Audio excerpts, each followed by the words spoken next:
As expected, Sean Marks has begun to trim down the Brooklyn Nets roster and make a couple moves to try and juggle his way above that salary cap floor. Hello, everyone, and welcome back to the Brooklyn Boys Show.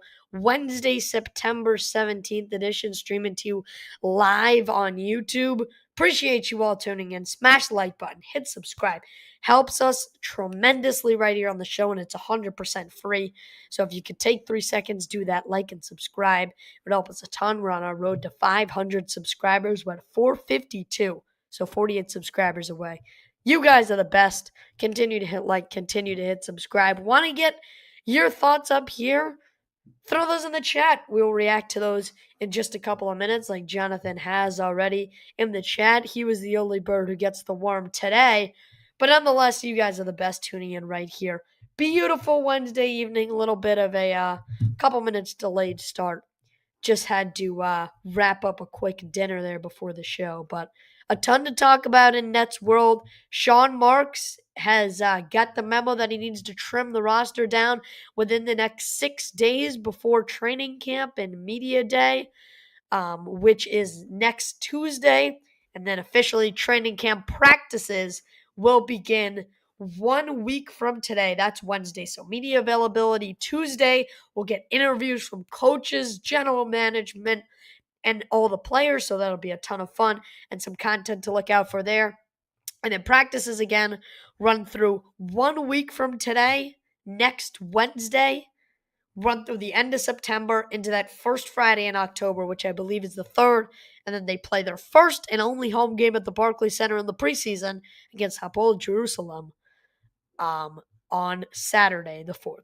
Appreciate you all tuning in. Like and subscribe if you haven't done so yet. Mark D in the chat. Appreciate you tuning in. We'll get to questions and your thoughts that are in the chat in just a couple of minutes. We'll start with today's biggest news of the day, and it was one that I have been asking for. Keon Johnson, of course, was first in games played last year and second in minutes played, but the Nets said bye-bye. And earlier today, officially requested waivers for him. Keon Johnson, his tenure with the Nets after 2 seasons is wrapped up and done. I think he did provide a tremendous amount of impact for this team last year. He was sort of a glue guy on last year's roster who kept the team together, especially when times were getting tough, especially after some key components were being dealt away at the deadline, and even through the highs, the lows, the big games, the awful games. Keon Johnson was always there. I feel like Keon Johnson was the only way he would have made this team was because was on Coach Jordy's good side from the end of last year. Keon Johnson does not make this team because the Nets want to give him a roster spot in the sense that he has earned it. And right now, this Nets team is tanking. They have no interest in winning basketball games.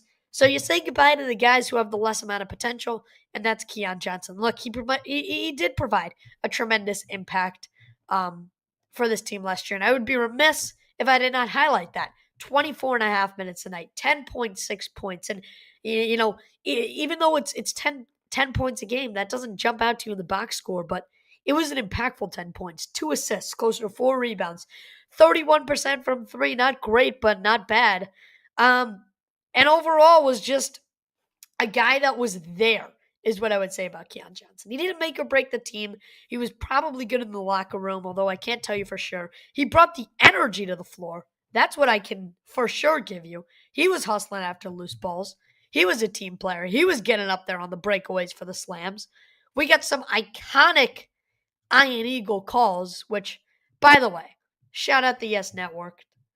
They continue to shine in the broadcasting industry, which obviously I am looking to get into as I grow older. And Iron Eagle, what an inspiration that guy is. If you're a sports fan, Nets fans, we know him and we love him because we get to be treated to Iron Eagle calling Nets games night in and night out. But there are some people who only get to hear him once every so often when he does, a national televised game or when he does football. So Brooklyn Net fans, we got to be grateful. We have probably the best play-by-play announcer in all of sports, in my opinion. I absolutely love Iron Eagle, the way he elevates a game. And this isn't the broadcasting Iron Eagle show, but Ian Eagle and Keon Johnson last year combined to pair up to have some of the most electrifying calls. They had the 1 pound fish call. I feel like every iconic Iron Eagle moment last year, Keon Johnson was right in the middle of it.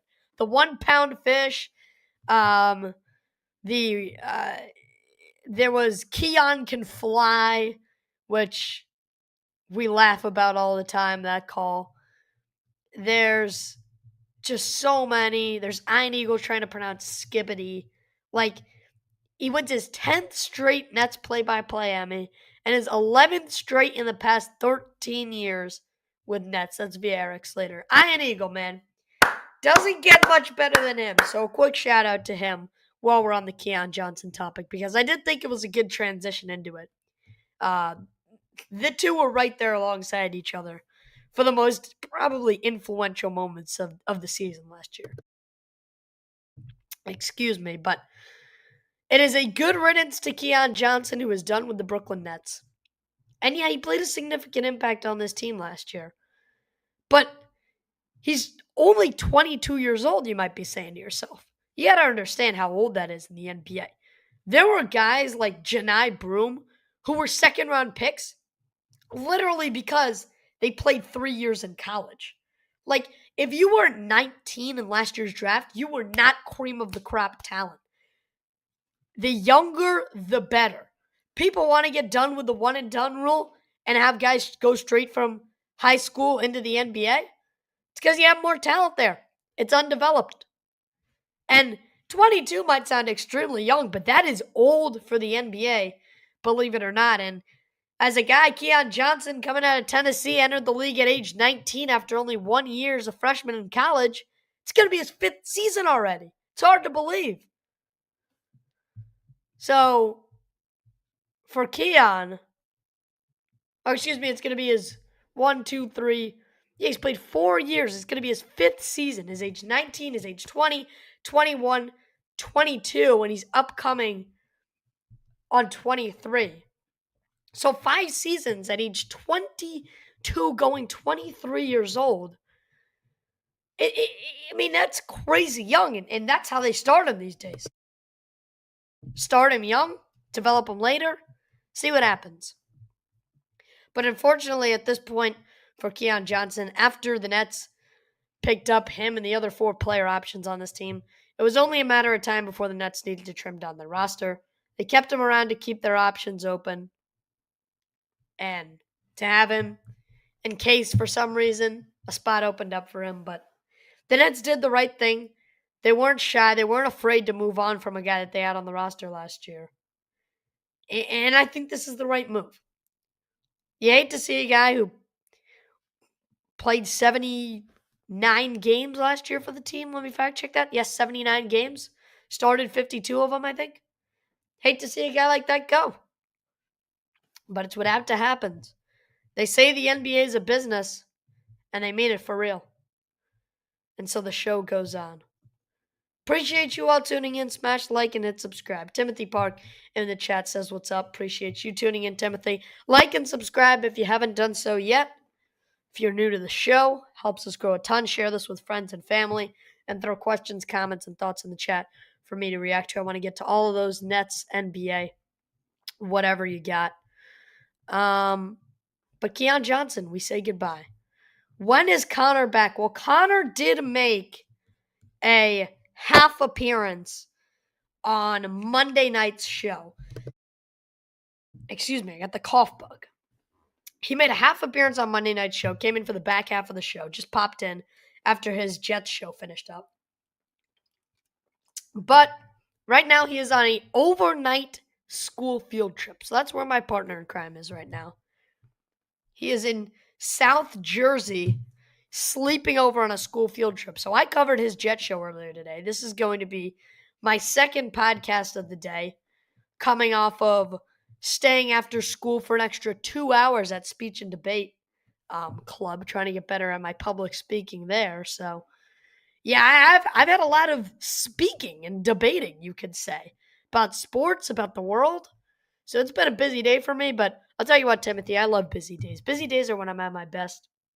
I get my work done because, frankly, I can write out a to-do list all I want, and maybe my parents are listening. They might want to hear this. I can write out a to-do list all I want, but I'm not actually going to do anything unless I have like a hard deadline. Like, why not just do it later, right? Why not just watch a Nets show right now? Why not watch a Jet show right now? So that's the way it happens in my mind. Like, if I get home today and I had a paper due, so I had to get that done, and then I have to prep to go on air for the Jet show. Then I had to prep to go on air for this show. Like, I only had a maximum of like 20 minutes of screwing around time. So that's kind of how I'm at my best. So today was a good day for me. Had a pretty good day at school. Not that anybody asked, but that's how it's going for me. Connor will be back right around media day, right around the beginning of training camp. So media day is next Tuesday. Then the Wednesday they begin official training camp, goes through the end of September, ends October 3rd.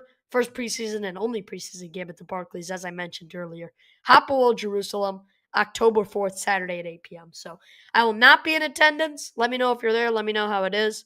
Hopefully the Nets blow out this Israeli team filled with non-NBA guys, but let me be real here, man. Who would be surprised if Hapoel Jerusalem, an Israeli team, plays the Brooklyn Nets like down to the wire, and it's like they need a crazy fourth quarter comeback to hang on and save their dignity in the preseason. I mean, how funny would that be? And let's be honest, I would not be terribly surprised because I don't even think they run out the starters for very much time, if at all. We'll see how they do it this year because there's so many rookies and so many rookies that are going to play a key impact on this team. So we'll see how they do it for this preseason. But man, I mean, Nets just got to make it through the preseason and through training camp. Hopefully, no injuries. Unlike the New York Jets. But Keon Johnson, yes, he is gone. Claude says Keon is 23 years old now. His date of birth is March 10th, 2002. Good to know. That's not what he is.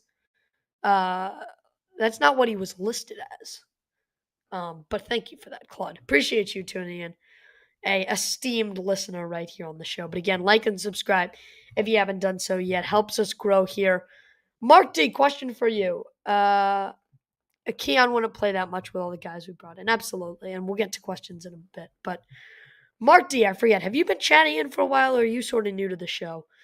Don't remember reading a ton of your comments, but maybe my memory is faltered. I don't have a great memory. But to more of the Nets news, because Sean Marks has been busy sitting behind a desk having to figure out this whole roster stuff. Somebody woke him up.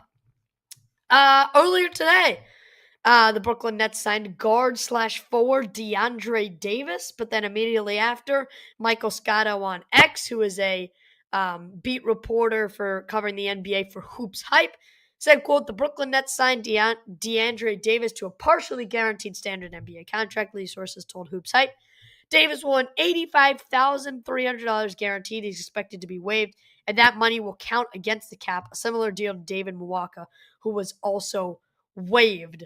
So you get two guys in here for less than a day each. You waive them. All this to try and just work against the cap that you still haven't hit your salary floor for. So this Nets team jumping through leaps and bounds to sign players and immediately waive them just so they can say their guaranteed contracts were on the books, just to guarantee them money, and then cut them. Like, I saw the Twitter section of that, the comment section of that Michael Scotto post, a random guy was like, can they waive and sign me? And it's just funny to think about how the Nets are just practically handing out $85,000 right here and immediately getting rid of the guy off the roster like there was no trace of him. The only evidence is that he's counting against the cap. So, Sean Marks, do what you got to do, man. There's no reason for me to hate here, but I wanted to pull up a quick passage here by Yossi Gazan, who does great work, is a cap specialist in terms of the NBA. Friend of the show, Connor's had him on, I think, multiple times at this point. So go listen to Yossi, follow him all over socials if you haven't done so.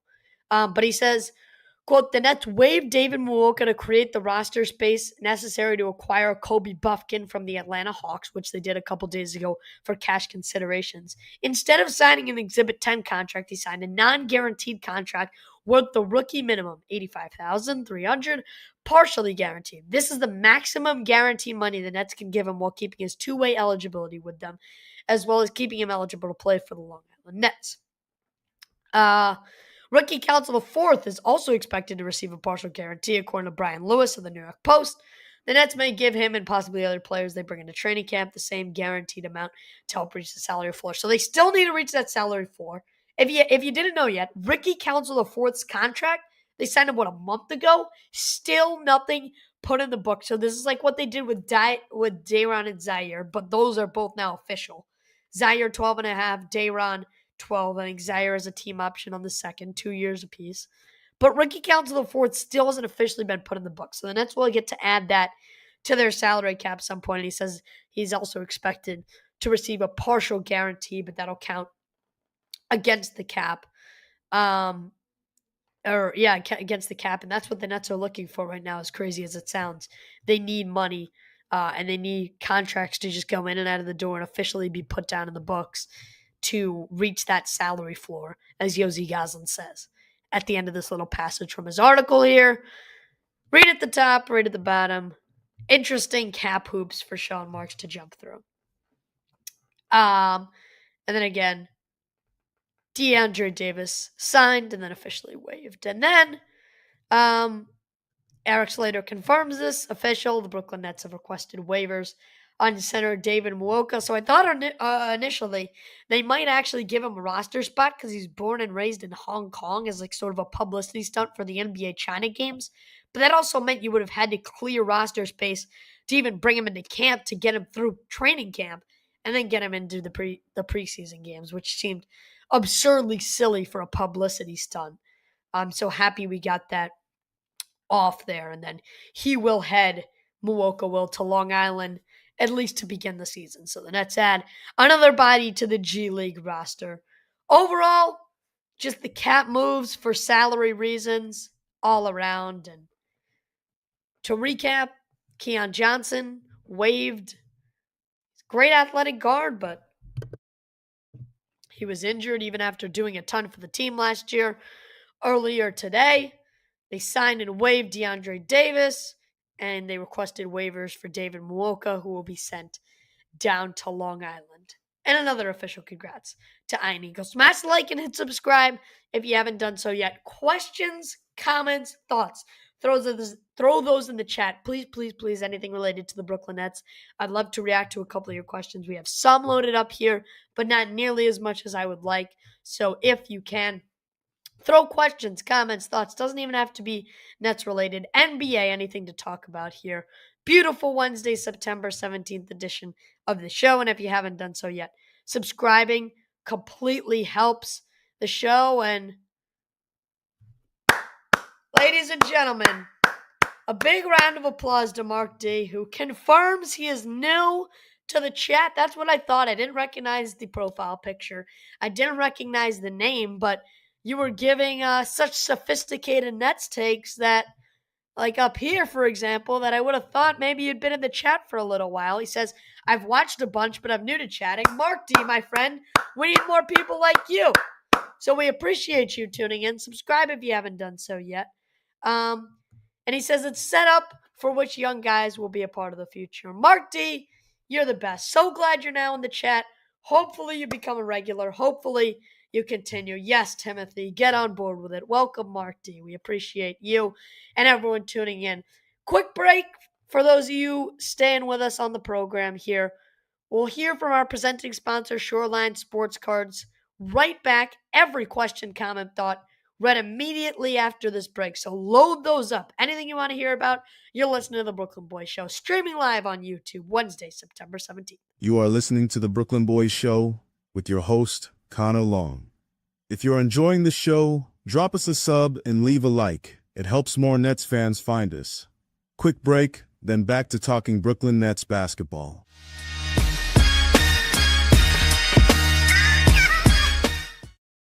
Today's episode of the Brooklyn Boys Show is brought to you by our presenting sponsor, Shoreline Sports Cards, located at 137 Main Street in Port Washington, New York. Whether you're chasing the newest hobby boxes, grabbing singles, or just want to talk cards with fellow collectors, Shoreline is the spot. They've got a massive selection across basketball, football, baseball, and more, with new inventory hitting the shelves every single week.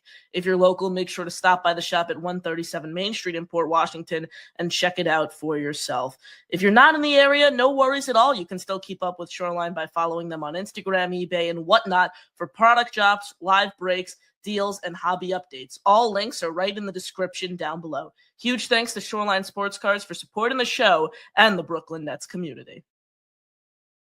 You are listening to the Brooklyn Boys Show live. We appreciate you all tuning in. Like and sub if you haven't done so yet. You guys are the best. We now get into the best time of the day. It's the chat time, baby. Load them up, load them up, load them up, and give them a spin. Throw them in there. We react to every single one of your questions, comments, and thoughts.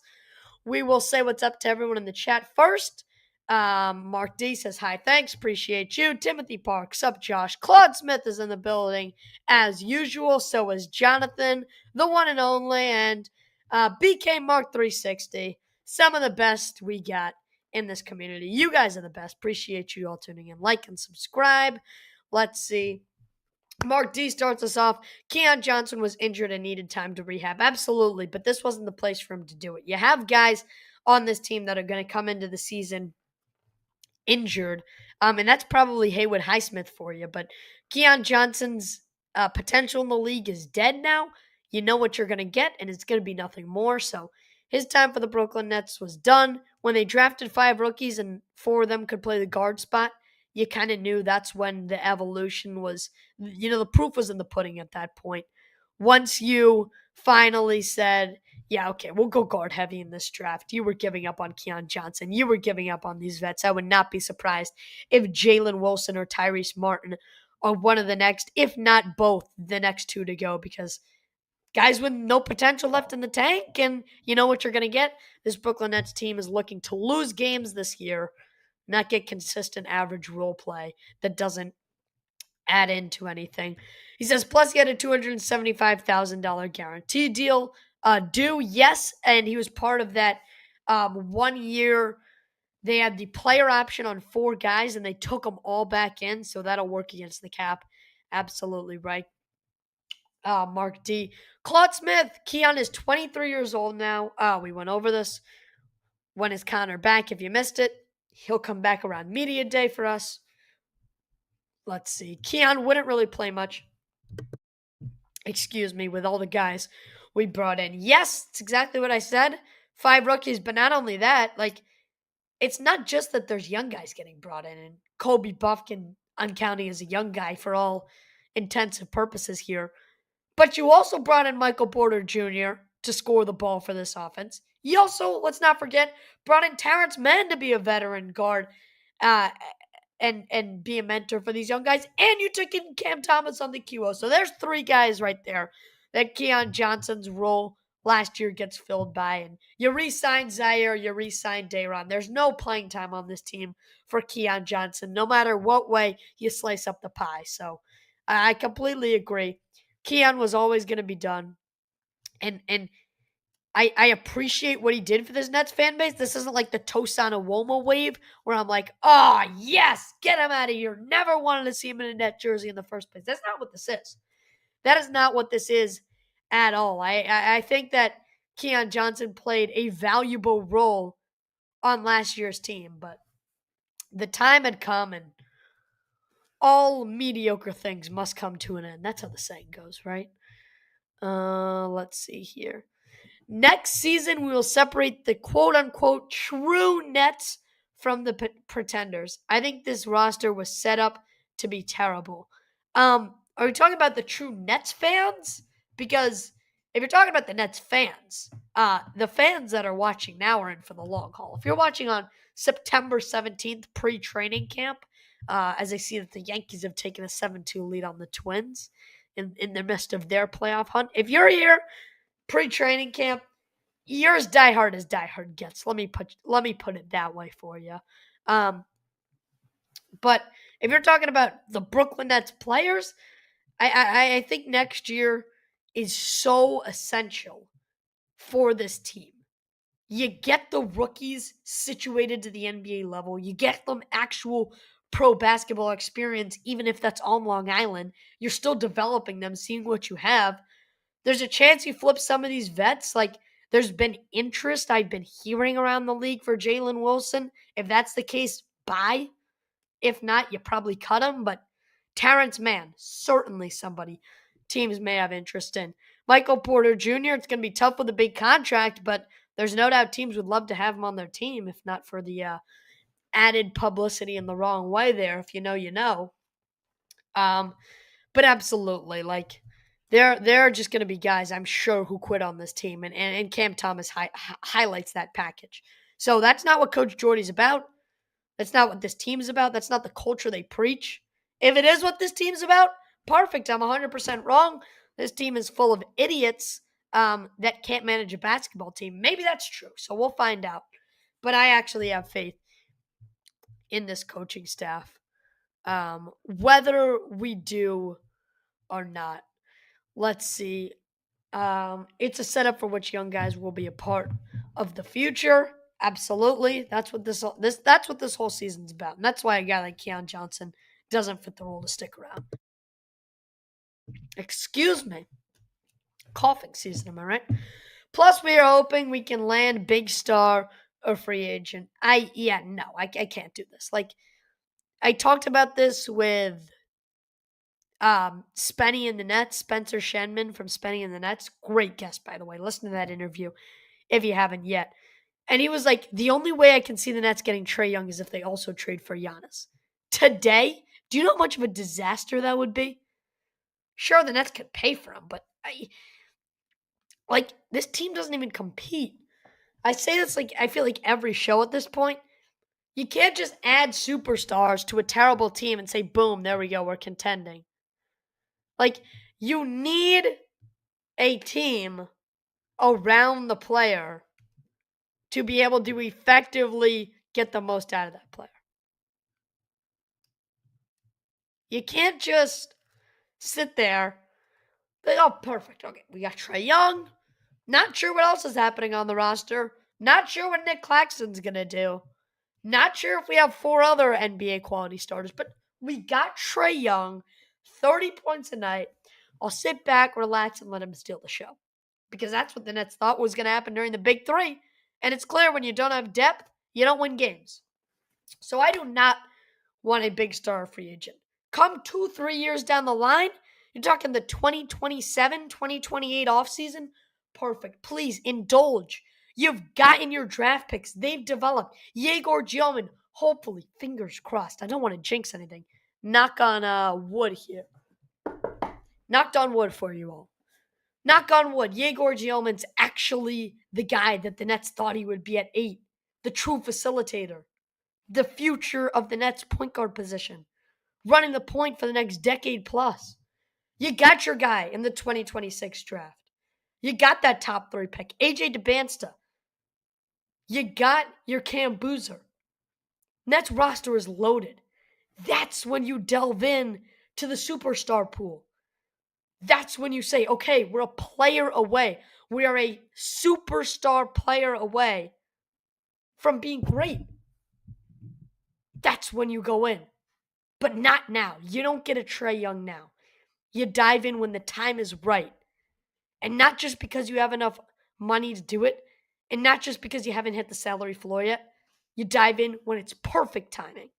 And I just pray to God that Sean Marks is able to realize when that is and not screw it up like he has in the past. Smash the like and hit subscribe. We got double digits of you guys in the building here.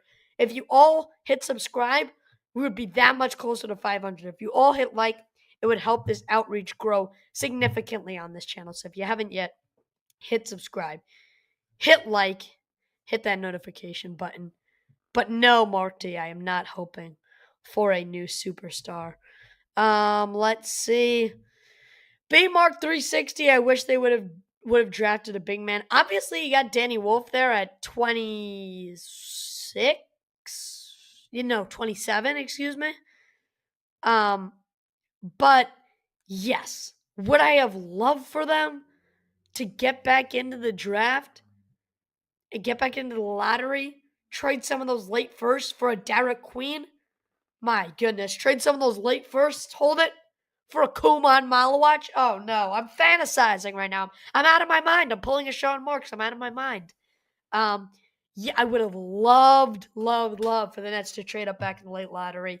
But I've given this rant so many times. Like, yes, this team didn't need 5 prospects. I would rather 2 insane prospects than I would 3 other mediocre prospects on top of that. But what I'll say is that I think each one of these guys presents their own high upside individuality of a player. Yegor Gielman, hopefully the facilitator. If he develops from that 3 ball, if he is truly the catch and shoot threat like we think he is, like he was getting mad in the summer league that guys would go under screens that the big men set for him. That attitude, I love it. I love that attitude. I think he took, correct me if I'm wrong, I think he took like only 1 shot that was a 2-pointer, and it was a fly-by tomahawk hammer slam dunk because he was on a fast break and he wanted to show off the hops, which he's 6'10" in shoes? I got no problem with that. But he was so confident. I loved it. Just got to show that. Translate that. Be that 3-point shooter. I love it. Nolan Traore. Hopefully the 2 of the future. I don't know how the Cam Thomas situation is going to work it out. That's a whole nother rant. But man, you step it up there. Whew. We're going to love it. Drake Powell, already such a skilled defender. If he becomes an all right 3-and-D wing, 3-point shooter on the wing, and the defense translates, you got your perfect 3 right there. Perfect 3. Him and Zaire Williams, I'd love that if those were my 2 threes. Ben Saraf is going to take time to develop. He's 6'7", but he'll take time to develop. But he's a bigger guard who can get to the cup. I absolutely think that Ben Saraf could be something, but he's probably my least favorite prospect out of the draft. I'll be blunt with you. And then Danny Wolf is a 7-footer who moves like a guard, who shoots threes, who rebounds, who assists, who could be one of the best prospects in this draft and could be one of the best value picks of this draft of the Brooklyn Nets franchise. Let's just see how he develops. He is probably the most untapped potential out of all the draftees. And I made a video right after the draft why I thought Danny Wolf at the time would overtake a Nick Claxton for the starting center role at the end of the season. I take that back now. That was like me getting way too excited post-draft. His summer league wasn't great, but the potential is there, man.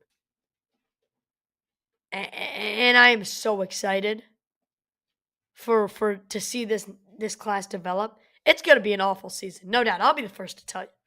Brutal season coming up for Nets fans. But it's hard to explain to a non-diehard how excited you could be for a season you know they're going to be bad in. Like my friend, I tell my friends I watch 82 Nets games a year at school. Like, bro, but the Nets suck. I'm like, yeah, but I'm still going to watch them.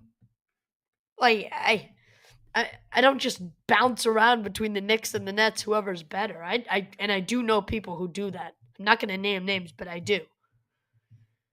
Like, the diehard lifestyle, man, so hard to explain to someone who's not. You guys in the chat will get me on that one. Let's see here. We also can keep Drew Timme. That's the guy I want to keep out of the 4. They already waived Keon Johnson, which I was looking at to be the first move. They're probably going to waive Jalen Wilson and Tyrese Martin if I had to guess by the end of camp. The one guy I want to keep there, Drew Timme. And I think he provides a ton of upside. BK Mark 360. Appreciate you and everyone else tuning in and hitting like. I would have preferred if they loaded up on centers instead of point guards and find the best one from there. But I think the Nets organization has confidence in Nick Claxton, which we've already seen because of how much Sean Marks wants to hide him behind closed doors in terms of the trade market. but also because Day'Ron Sharpe was such an efficient rebounder last year, and the Nets are hoping he can take that next step and that this 2-year deal truly unlocks him. I think Day'Ron Sharpe is starting center quality potential. If he shoots threes well, Day'Ron Sharpe, and he rebounds like he did last year, I don't even need him to be like a huge post presence on offense. But you continue to see the big men that are threats from the outside are so dangerous. I was talking to my friend about this 2 days ago, way to school. We are talking about how much of an alien Victor Wembanyama is. Reports are that he grew in the offseason, that he is 7'6" now, which is insane. The guy is going to be unstoppable. And you want to know why? Because if he gets the ball in the half court with 20 seconds on the shot clock, there's about 20 bajillion ways of how that possession could end with literally just Victor Wembanyama having the ball. He could pull up from right outside the logo and hit it off 1 foot. He could get that off-ball movement, pass it off to his point guard, post up down low, get the ball in the paint, back somebody down, and dunk it in your face. He could add the Kareem skyhook to his bag and just do this. And his eyes practically align with the rim, which is, if you've seen his POV of him shooting free throws, like, it's insane what a mobile, deep threat big man does for a team. I don't think Day'Ron Sharpe's Victor Wembanyama. But, like, that's just imagine all the possibilities that you could do. and like, guys like Mason Plumlee stepping out into the perimeter to defend a three-pointer shooting. I mean, that's just a recipe to set a screen, have Day'Ron Sharpe roll to the rim, have nobody within eyesight, and then have somebody else wide open on the wing. There's just so many possibilities. So I hope, and I think that the Nets hope, that Day'Ron Sharpe takes that next step. And if he does, sayonara to Nick Claxton. Because Day'Ron Sharpe was already more efficient than you last year, and teams want a high quantity rebounder. That's what Nick Claxton does for you. I think next year, next offseason, is when Nick Claxton says bye-bye to this Nets team. But I think that's only if Day'Ron Sharpe takes that next step. He's a guy I'm really excited to have this season. Let's see here. Mark D, I feel like real. Oh, do we have? Oh, I didn't realize we had 2 Marks. BK Mark and Mark D. There we go, baby. Community's growing. Mark D, I mean, real centers like 7 feet, and some can play inside offense. Claxton has no inside offense at all. What I like to say about Claxton, if it's not within a 6-foot semicircle of the rim, it's not for Claxton, baby. I'm surprised he doesn't take more 3-second violations, which the bench is usually happy for. There's that whole phenomenon that, like, the bench claps when you get a 3-second violation because it means you're intimidating the other team or something. I don't get it. Like, it just gives the other team a tech and a free throw. So giving points away wouldn't make me happy, but that's like I forget who originally adopted that. That's what that whole trend, if you will, is. Let's see here. Claude Smith, good players want to play for title contenders.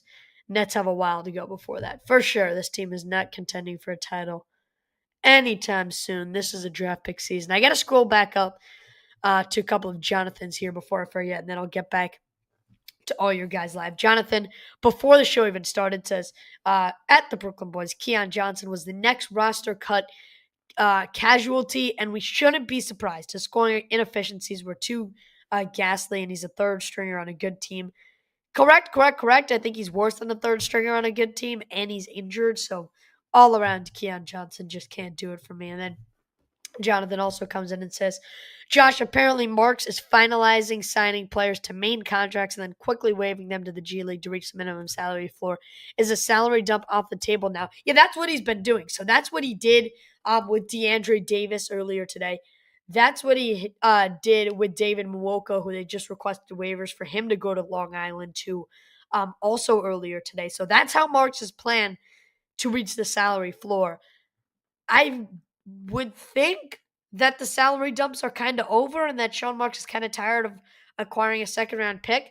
The name that I was looking at for the longest, like when the offseason was actually still alive and it wasn't just these type of moves happening, was Anthony Simons from the Celtics. But like I see him on like Instagram, and man, he looks so happy, and the Celtics look so happy to have him that it just feels like no way he or they would want to break apart there as a salary dump. But I don't think the Celtics, necessarily need that cap to go out there and sign a huge player. They already got rid of Kristaps Porzingis in the trade that sent Man and eventually Drake Powell here to the Nets earlier in the offseason. So they cleared a ton of money away with that, and I don't think they're looking to add a ton this year in a year where Jason Tatum's not going to play at all. Unfortunately for him after the torn Achilles, which was just brutal to see. But like it doesn't make sense for them to add. This is a stalemate year for them. I think they resume trying to compete next year. Maybe they tank. I don't know. We'll see within the first month. I think they're going to make their direction pretty clear. But if I were the Celtics, I would try to at least put up a fight in the East. It's a pretty weak conference overall, so you should be able to at least snag a play-in team, if nothing else. Back to more of your chats here. Like and subscribe if you haven't yet. Timothy makes a couple good points here. Malawach will be really good. I completely agree. I think he was one of the guys outside of obviously, the big three at the top there, Cooper, Flag, and such. Malawach was one of the guys I had the highest upside on out of Africa and Duke. I was really high on Malawach, a 7-footer. But the Nets got their 7-footer in Danny Wolf. So obviously I would have been much more happy with Malawach. I was gunning for the Nets to take Malawach at 8, trade Claxton, and have Malawach and Sharp be the center rotation for the next couple years. That was my dream. It definitely was not Yegor Gioman, but I'll admit the Gioman pick has grown on me a little bit. And people are too high on Queen. He's definitely on the smaller side for centers, but I think just his athleticism excites so many people. Let's see here. It's okay to have a sense of humor about the Nets roster construction. We're gonna need it next season. LOL. Absolutely, Claude. This is not a season for the lighthearted. I'll put it that way. Because expect dreadfulness after dreadful game after dreadful playing solitaire on the flight to the next city after you just lost by 30. Overall, it's going to be a season of doom and despair for the Brooklyn Nets, but anything for the tank. That's the new motto on this show. Hashtag anything for the tank. You want to sign DeAndre Davis and then immediately release him? Anything for the tank. You want to sign David Muoka, release him not 24 hours? Anything for the tank. You want to cut Keon Johnson? Anything for the tank. You want to give Iron Eagle the props he deserves for winning yet another New York Emmy and being one of the best broadcasters. That's not for the tank. That's for a man who has it well deserved. We will wrap up soon here on the show. If you guys don't have any more questions, comments, thoughts, we will begin to wrap. Claude says, Josh, I admire your optimism about the Nets' future. Look, I got to bring it to you guys. This is going to be a 20-win season. And if I can't, then I got to tell you the honest truth about the Brooklyn Nets. And I sure hope that we're not just tanking to tank 3 years down the line from now. We're tanking to get a franchise guy to build this roster out of young talent, to build it from the ground up, baby, to restart, to go from worst to first. That's the goal. As crazy as it is, and how bad this team is, Nets might be one of the quickest teams to turn things around in terms of all their draft capital. And out of my teams, Yankees, Jets, Nets, Rangers, as crazy as it sounds, and the Yankees contend every year, but they're probably a wild card team this year. I don't think they have the capacity to go all the way, if I'm being brutally honest here. The Jets are the Jets. I don't even need to explain myself there. Another 0-2 start. Another year of what's looking like brutality. The Rangers are going into their centennial, but they're struggling a little bit. Like, The core is broken up there for sure, and you've bounced around a lot of guys that were fundamental to these teams back-to-back Eastern Conference Finals appearance or Eastern Finals appearance. So as awful as the Nets are going to be, 15 to 20 couple wins, 23 wins, Nets team might be the first of my four major sports teams to turn things around quickly. By the way, I know he's not in the chat, but our beloved Knicks fan in the chat, Mr. D, I educated myself a little bit on the Liberty. They are playing the Phoenix Mercury here in the first round of the WNBA Finals. I believe they won game one. Oh my goodness, but they are the Liberty lead the series 1-0. They're in game two, but it is 61 to 39 with 3:51 to play in the third quarter. So that's what's happening at the Barclays right now. My goodness, they're getting dominated by the Mercury. So there's your little WNBA update from me. Not going to act like I know a ton about what's going on there. Drew Timmy can play inside, says Mark D. That's the hope. Let's see what he can actually bring in a full season. I'm excited. He definitely showed flashes in the pan, especially at Gonzaga. Sharp 2, he'll be my favorite, and Wolf 2. You guys are the best. If you stayed wire to wire, you truly are one of a kind. If you popped in at any point here, you mean just as much to this community. If you're watching after the fact, I know there are a ton of you guys that do, you mean just as much too, even though we don't get to read your comments, don't get to pick your brain on the state of the Nets. You mean a ton just as well. Appreciate you all tuning into the show here. Wednesday, September 17th edition of the Brooklyn Boys. Take 3 seconds out of your day right now to hit like, to hit subscribe, to turn on notifications, to help our channel grow. Appreciate you all tuning in. We talked all thing Nets roster construction. Sean Marks woke up, cut Keon Johnson, signed and then waived guard forward DeAndre Davis. Did the same thing for David Mwaka. Those guys are probably going to Long Island. You guys make these episodes the most fun I'll ever had. I love talking Brooklyn Nets basketball with you. We will see you probably tomorrow. Hoping the Nets make some moves from now, but I'm guessing almost certainly I'll have another live stream. So tune in then tomorrow evening. See you there. Only one thing I got left to say, and that's our annual, and by annual, I mean daily episode ending sign of hope. Let's go Nets, baby. Training camp's less than a week away. Have a great night, everybody. Stay safe. Like and subscribe. Let's go, Brooklyn, baby. See you all on the next one. Appreciate it, guys. Good night.